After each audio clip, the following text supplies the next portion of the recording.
This is Gary reporting for Walleye Wisdom back in Davenport, Iowa with Ranger Evinrude Pro Chris Burns. Well, Chris, we got home, we got the boat unloaded, we got all the wet stuff hanging out in the sun. We made home safely. How do you feel about the tournament? I feel like I'm going to sleep good tonight after all this stuff gets put away.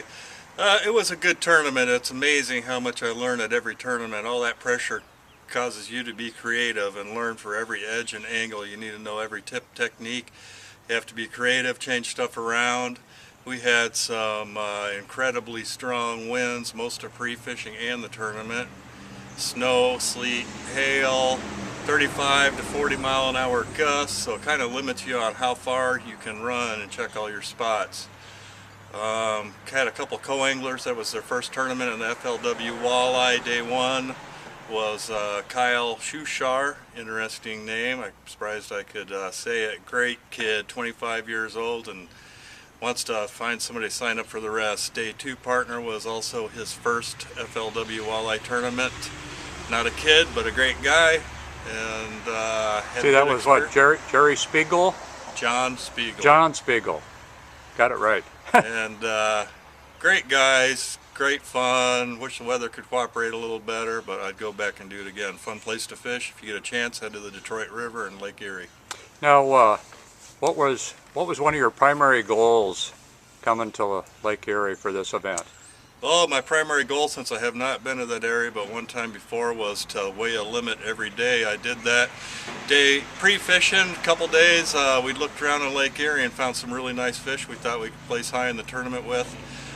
Went there on day one. The fish had moved, but I located them right away within 20 minutes of looking on the sonar before I dropped the lines down, and we had our limit and back in.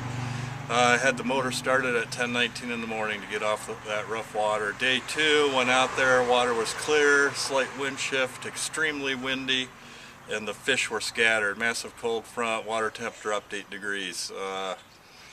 Didn't put it together till the end that they actually wanted the crankbaits faster than slower, and I would have thought slower, so kind of blew it there, caught my limit, and I want to catch a limit every day of every tournament this year is my main goal. That's a great goal. Now, can you give us a preview of the next tournament that'll be coming up on the FLW Walleye Tour? Next place is Spring Valley. It's a river bite, no lake for the guys to run to, so I can pack light, not have trolling, jigging, hand lining, and pole line and stuff with. I think I'll place well there. It's mainly a sauger bite. I have never caught a walleye there, but I have heard of them. I've heard you saw me catch an Asian carp there once. That's right. It kind of reminded me of you. The eyes were set the same distance apart. Well, Chris, really enjoyed pre-fishing with you. Thanks for your cooperation and a series of videos for all our Walleye Wisdom watchers. And we just encourage folks to keep watching, because we'll be on the tournament trail. We'll be down at Spring Valley on the Illinois River. And for Chris Burns and Gary Spiker and all our friends out there, saying goodbye for now from Walleye Wisdom. Thanks, Gary.